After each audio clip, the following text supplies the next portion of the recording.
my Chevy Astro van, and I realized I haven't given you a tour of this van yet. It's a 1994 Chevy Astro Conversion van that I got off of Craigslist for under $6,000, and it only had about 57,000 miles when I got it. So it was a real find, and I'm super happy to have this van. Now let me show you around.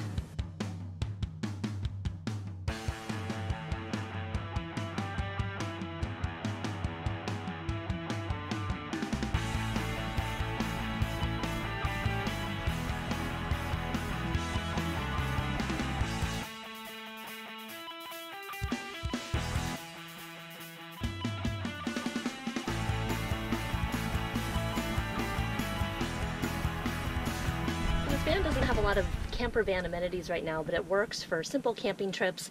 We can fold out the bed, we can sleep anywhere. It's really nice, and eventually we're deciding whether we want to put in a platform or a little counter space.